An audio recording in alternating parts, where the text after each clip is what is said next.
Hello अस्सलाम वालेकुम। तो भाई आज की जो वीडियो है ना वो थोड़ी मोटिवेशन की वीडियो है। आप ये समझ लें कि आपको थोड़ा मोटिवेट करने के लिए मैं बना रहा हूँ, क्योंकि होता ये है कि आप पहली दफ़ा जो वीज़ा डालते हैं कॉन्सुलेट में और रिजेक्ट हो जाता है। तो रिजेक्ट के बाद क्या होता है कि आप जो है बहुत अफसरदा हो जाते हैं। फिर कभी कभी आप दूसरी दफ़ा ट्राई नहीं करते, तीसरी दफ़ा ट्राई नहीं करते, आप लॉ अकाउंट जो है वो पैसे वापस मंगवा लेते हैं। आप बोलते हैं यार बस करना ही नहीं है। तो अभी 7 आलम है जिसका दूसरी बार में वीज़ा लगा है। तो मैं 7 आलम को इसलिए मैंने कहा कि भाई चलो मैंने आपका वीज़ा लगवाया तो आप जो है वो ज़रा आके हमारे साथ बच्चों को थोड़ा मोटिवेट करें। रीज़न ये है कि स्टूडेंट जो है वो मोटिवेट होना चाहिए इस वीडियो से, जो मेन जो पर्पज़ है। तो मैं 7 आलम से डिस्कस करूँगा कुछ डिटेल में थोड़ा कि भाई पहले इंटरव्यू में, क्योंकि उन्होंने पहला जो इंटरव्यू है वो खुद पूरी वीज़ा एप्लीकेशन वगैरह खुद करी थी, तो थोड़े से लूप होल्स थे उसमें, थोड़ी सी गलतियाँ थी। तो फिर हमने उसको कैसे सुधारा और उसमें क्या क्या करना चाहिए हर बच्चे को, अगर पहली दफ़ा में वो इंटरव्यू दे रहा है तो भी उसको क्या क्या प्रिपरेशन करनी चाहिए इंटरव्यू में। और दूसरी बात ये कि अगर वो पहली दफ़ा गलत भी है तो दूसरी दफ़ा उसको कैसे कवर करना चाहिए, इस चीज़ को जो है वो हम डिस्कस करेंगे। तो 7 आलम पहले तो बहुत बहुत मुबारक हो तुम्हारा कि तुम्हारा भाई वीज़ा लग गया और अब तो 8 तारीख को जर्मनी जा रहे हो, उसके लिए बहुत बहुत मुबारकबाद। और सेकंड अटैम्प्ट में लगा तो ज़्यादा मुबारकबाद था कि पहली दफ़ा में तुम बहुत अफसरदा हो गए थे। तो 7 आलम मुझे अपना पूरा जर्नी बताओ कि कैसा हुआ, तुम मुझसे कैसे मिले या फिर तुमने कैसे दूसरी दफ़ा में वीज़ा लिया, तुम्हें क्या क्या लगता है कि तुमने उसको करेक्ट करा तो तुम्हें दूसरी दफ़ा में, या क्या क्या इंटरव्यू में दूसरी दफ़ा में क्वेश्चन करेगा। तो मुझे थोड़ा सा डिटेल में स्टूडेंट्स को बताओ ताकि स्टूडेंट्स थोड़ा मोटिवेट हो। अस्सलाम वालेकुम। मैंने जब पहली दफ़ा अप्लाई किया था तो खुद से किया था, तो यूनिवर्सिटी से तो एडमिशन आ गया था। लेकिन जब इंटरव्यू के लिए मैं गया तो प्रिपरेशन मेरी इतनी कोई अच्छी नहीं थी। जो मैंने बहुत सारे वीडियोस जब देखी थी उसमें जो जो उन्होंने क्या कहते हैं क्वेश्चंस बताए थे कि ये पूछे जाते हैं, वो सब तो तैयारी की थी। तो ज़्यादातर मुझे ये नहीं पता था कि कौन से सवालात करते हैं, क्योंकि काफ़ी लोग कह रहे थे कि ऐसे सवालात नहीं आते, थोड़ा आपसे के कोर्स से रिलेटेड भी सवालात आते हैं। तो जब मैंने उनसे इंटरव्यू दिया तो उन्होंने मुझसे पहले ये पूछा कि जर्मनी क्यों जाना चाह रहे हो और जर्मनी के ही कोर्स क्यों। तो फिर मैंने उनको बताया कि मैंने बैचलर्स भी कंप्यूटर साइंस में किया हुआ है।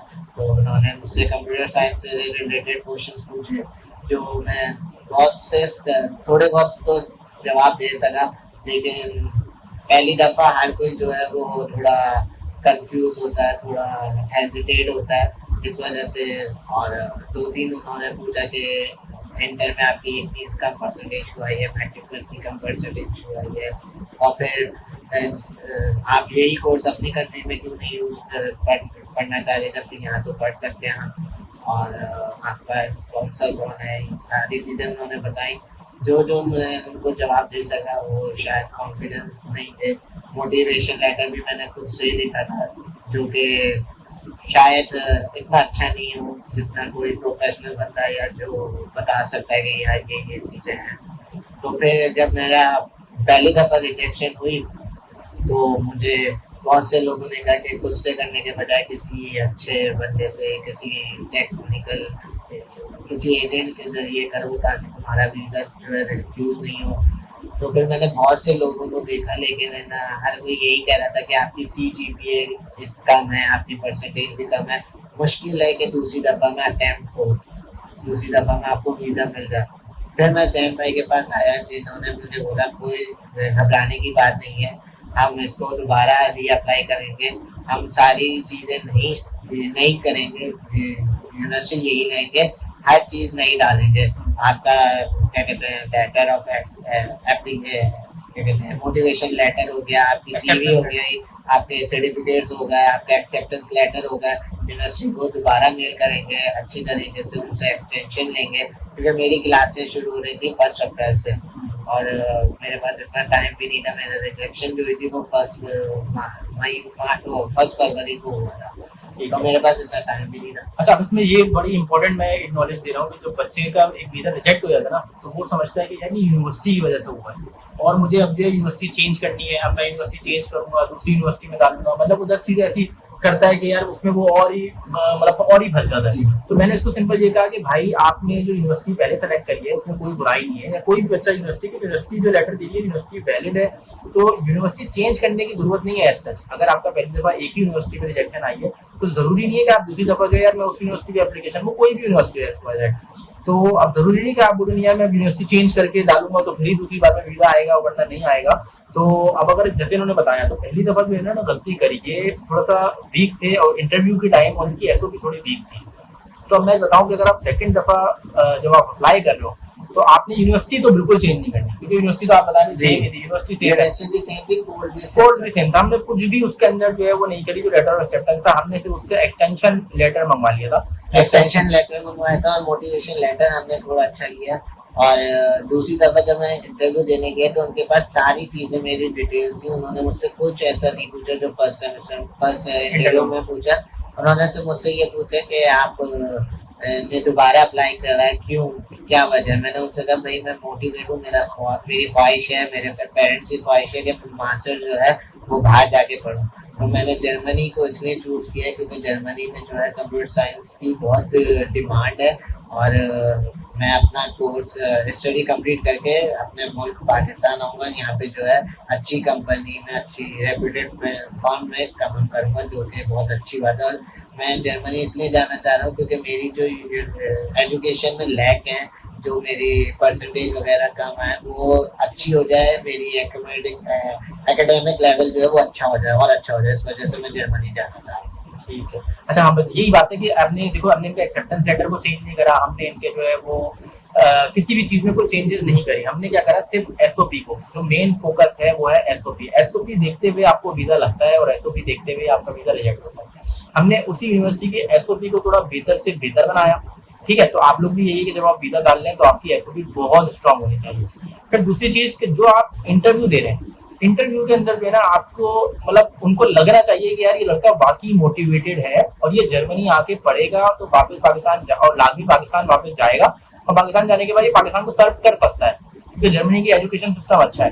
तो अब उनको ये लगना चाहिए कि आप एक तो वापस जाओगे, फिर दूसरी बात कि आप बहुत ज्यादा मोटिवेटेड हो आगे मतलब जर्मनी में आके पढ़ने के लिए। तो जब ये हमारे पास सेकंड दफा अप्लाई कर रहे थे तो मैंने उसको ये चीज बताई थी कि भाई आप जब जाओ तो जरूर पूछेंगे कि भाई आप अगेन क्यों वीजा अप्लाई कर रहे हैं, आपका रिजेक्ट हो गया, या इस तरह से कोई सवाल पूछेंगे। तो आपने ये बोलना है सिंपल कि भाई मुझे लगता है कि मतलब ये मेरा एक ड्रीम है, मेरा एक ड्रीम है कि मैं जर्मनी जाऊँ, पढ़ूँ और वहां से एक अच्छी डिग्री लेकर आऊँ। और जो लैक है मेरी एजुकेशन में 9 matric first year second year और बैचलर्स की डिग्री में जो मेरी परसेंटेज कम है, जो उसके अंदर मसले मैं उनको सही करूँ, मैं उनको बेहतर से बेहतर करूँ। तो हमने वही करा कि एसओपी स्ट्रॉन्ग करी, इंटरव्यू की तैयारी बहुत अच्छी करी। इंटरव्यू जो दूसरा सवाल जो हमारा हुआ सेकंड टाइम, मैंने उसको बोला था कि भाई वाई जर्मनी को बहुत अच्छा डिटेल में डिस्कस करना है, वाई दिस कोर्स आपका रेलिवेंट होगा तो ज्यादा अच्छा है कि कोर्स रेलिवेंट हो, कोर्स इररेलिवेंट ना हो। कि फर्ज करें आपने बैचलर्स करा है बिजनेस में और अब आप जा रहे हैं कंप्यूटर साइंस में, आपने बैचलर्स करा है कंप्यूटर साइंस में और अब आप जा रहे हैं, मतलब रेलिवेंट हो, जो भी हो कोर्स रेलिवेंट हो। उन्होंने मुझसे जो है कुछ ऐसे सवाल नहीं पूछे थे जब दूसरी दफा मैंने अप्लाई किया। उन्होंने सिर्फ मेरी सारे डॉक्यूमेंट्स मांगे, उन्होंने हर चीज पढ़ी, उन्होंने जो है मतलब एसओपी जो मोटिवेशन लेटर है उसको अच्छी तरीके से पढ़ा और उसमें उन्होंने मुझसे ये पूछा आपने यही कोर्स क्यों चूज किया, कंप्यूटर साइंस ही क्यों।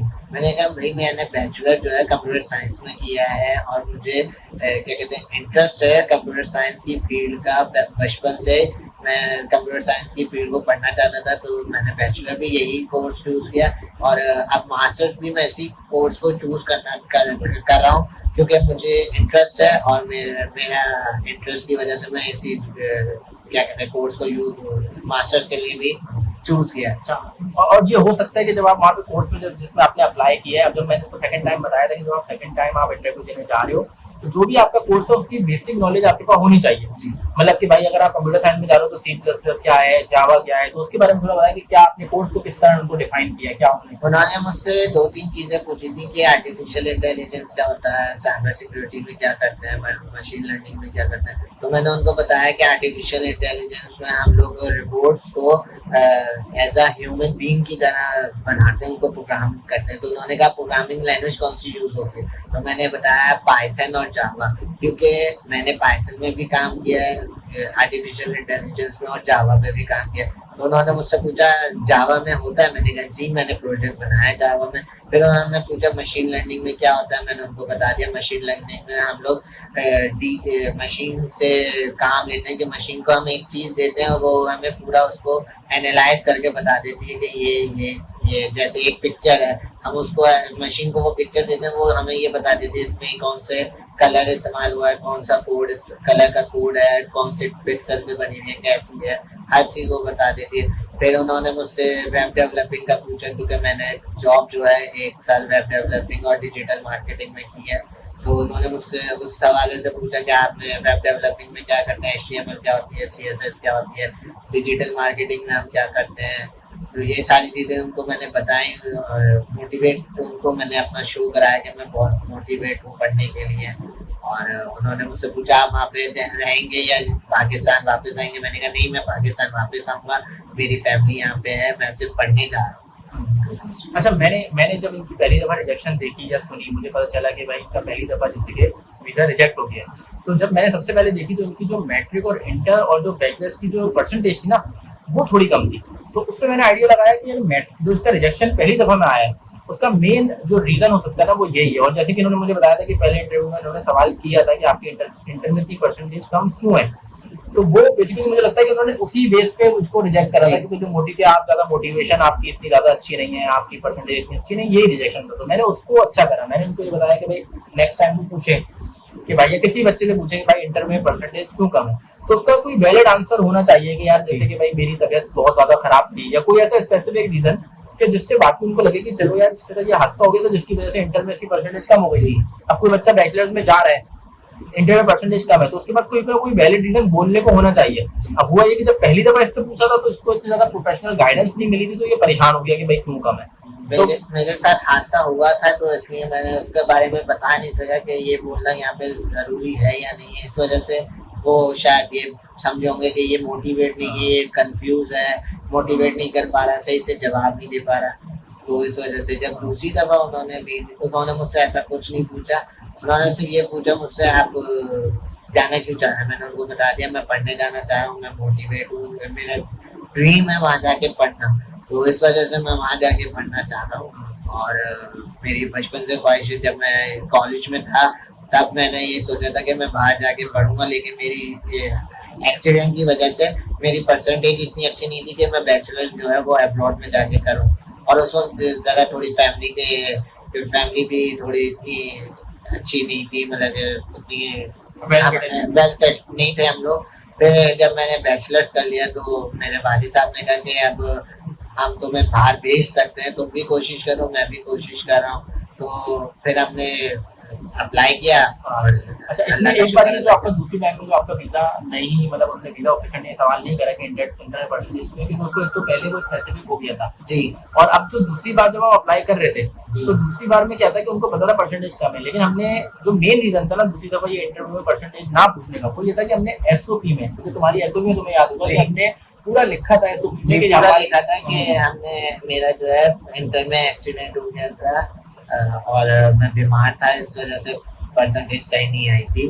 और और यूनिवर्सिटी में जो है वो भी बहुत सारी चीजें बताई थी उनको जो सच है, तो इस वजह से जो है उन्होंने फिर उसको देख के ये बहुत स्पेसिफिक सबसे इम्पोर्टेंट पॉइंट ये कि जब पहली दफा आपकी जो रिजेक्शन हुई तो उसमें जो लूप होल्स हैं सेकंड टाइम में वो कवर करना है। ये नहीं कि आप उठा के यूनिवर्सिटी चेंज कर दो, कोर्स चेंज कर दो और फिर ऐसे पहुंच जाओ। तो भाई इंटरव्यू की तैयारी इंपॉर्टेंट है और एसओपी में आपको अगर आपकी परसेंटेज इंटर में कम है या बैचलर में कम है, जिसमें भी कम है, तो आपको उसका रीजन देना है। अब आप बेशक वो कोई रीजन दे कि यार एक्सीडेंट हो गया था तो मेरी परसेंटेज कम रही, लेकिन या फिर आप बहुत ज्यादा बीमार हो गए थे, तो कोई ना कोई स्पेसिफिक रीजन दे उनको कि जिसकी वजह से उनको लगे चलो यार ये हो गया था तो इसकी वजह से कम है। तो हमने भी उनको रीजनिंग दी थी, इंटर की दी थी और बैचलर में सारी रीजनिंग दी थी कि भाई ये हमें मसले हुए थे जिसकी वजह से हमारी परसेंटेज कम है। और अब हम इंशाल्लाह जो है वो बहुत ज्यादा मोटिवेटेड और अब हम जाके वहाँ पे अपने ये जो हमने नुकसान किया है परसेंटेज कम लाके और ये, तो अब हम वो कवर करना चाहते हैं जी। तो बस ये हमारे थे। और मेरा मानना ये है कि या तो कोर्स भी चेंज नहीं करना चाहिए और यूनिवर्सिटी भी चेंज नहीं करनी चाहिए, क्योंकि इससे जो है ना आपका इम्प्रेशन और गिर जाता है एम्बेसी में, क्योंकि वो बोलते हैं यार इसने ये कोर्स चेंज क्यों किया हुआ है, इसकी पुरानी वाली फील्ड से अलग क्यों है। और अच्छा, मैं इसका बहुत इम्पोर्टेंट इसका रीजन बताऊं कि जब आप कोर्स चेंज करते हैं ना, पहले आपने यूनिवर्सिटी ली और दूसरी बार, क्योंकि जब आपने जो यूनिवर्सिटी ली थी और उसके बाद जो आपने उसमें आपने मोटिवेशन में लिखा था, तो बहुत ज्यादा मोटिवेशन में लिखा था कि भाई यूनिवर्सिटी बहुत अच्छी है, बहुत बड़ी है, जब भी हम जाना चाहते हैं, या ये कोर्स बहुत ज्यादा अच्छा है। लिखना चाहते हैं, फिर एकदम से आप दूसरा अप्लाई करते हैं, उसके अंदर आप दूसरी यूनिवर्सिटी लेते हैं, कोर्स दूसरा लेते हो, फिर उसकी तारीफें शुरू कर देते हैं कि यार वो यूनिवर्सिटी बहुत अच्छी है और उसका कोर्स बहुत अच्छा है, तो वो ये सोचते हैं कि भाई तो पहले भी इसमें चले जाते जब इतना अच्छा था, हाँ। तो अब तुम क्यों चेंज करने का ऐसा ख्याल आ रहा है। वो इनके पर्सनली दिमाग में उनके आता है, वो ऐसे बोलेंगे नहीं आपको, लेकिन वो एक नेगेटिव इम्पैक्ट ही देगा आपका। जो आप उनको ये बताएं कि भाई मैं मोटिवेटेड हूँ, यूनिवर्सिटी मैंने बहुत ढूंढ के निकाली थी, यही मेरी फाइनल यूनिवर्सिटी है, मैंने कोर्स बहुत ढूंढ के निकाला था, ये मेरा फाइनल कोर्स है और मैं इसकी कोर्स जब भी हमने यूनिवर्सिटी का कोर्स को चेंज नहीं करा, सिर्फ एसओपी और इंटरव्यू की तैयारी हमने बहुत अच्छी की है। अगर आप यूनिवर्सिटी चेंज करते हैं ना तो आपकी नजर में यूनिवर्सिटी बहुत बुरी होगी, लेकिन उनकी नजर में सारी यूनिवर्सिटियां एक जैसी हैं, चाहे वो प्राइवेट हो चाहे वो पब्लिक हो। बिल्कुल है, जो प्राइवेट हो पब्लिक हो, अगर वो जर्मन एक्रेडिटेड यूनिवर्सिटी तो उसको फर्क नहीं पड़ता। वो ये नहीं कहेंगे कि यार ये अब जैसे फर्ज करें एक हमारे यहाँ होता है पाकिस्तान में कि इकरा जो है अलग है, सर सैयद अलग है, एनईडी अलग है, लेकिन पढ़ाई हर जगह की एक ही जैसी होती है। उनके यहाँ तो यही चीज है, उनके यहाँ यूनिवर्सिटी भले कोई भी हो लेकिन पढ़ाई एक जैसी होगी। सारी पब्लिक हो प्राइवेट हो, पढ़ाई एक जैसी होगी और कोर्स भी वही चीज है, कंटेंट वही होगा। तो वो बोलेंगे भाई जब एसी यूनिवर्सिटी में जाना था तो एसी यूनिवर्सिटी में क्यों गए। ये बड़ी अच्छी इन्फॉर्मेशन साद आलम तुमने शेयर करी है। तुम्हारी ये है कि फ्लाइट है तो तुम भी निकलो, अपने 8 तारीख को है, 6 तारीख को आज वीडियो बना रहे हैं, अब इनको निकलना है, शॉपिंग करनी है। अभी आपने देखा था भाई कॉल तो इनके पास आ रही थी कि इनके पूरे खानदान में एक बड़ी खुशी की वो है, सब दावत है वो चल रही है, तो कल आप शॉपिंग करें। और फिर अकोमोडेशन में तो हमने आपकी हेल्प कराई दी थी। जी बिल्कुल, आपने तो बहुत सारी चीजें, अकोमोडेशन रेडी है, हर चीज रेडी है, पिकअप करना है, सब कुछ रेडी है। तो फिर अब तुम एंजॉय करो, 8 तारीख को तुम निकलो, फिर इंशाल्लाह तुमसे कभी मुलाकात होती है, मैं जर्मनी आऊंगा तो मुलाकात होती है, मैं पाकिस्तान आऊंगा तो आपसे जरूर मिलूंगा। बहुत बहुत शुक्रिया, बहुत बहुत थैंक यू।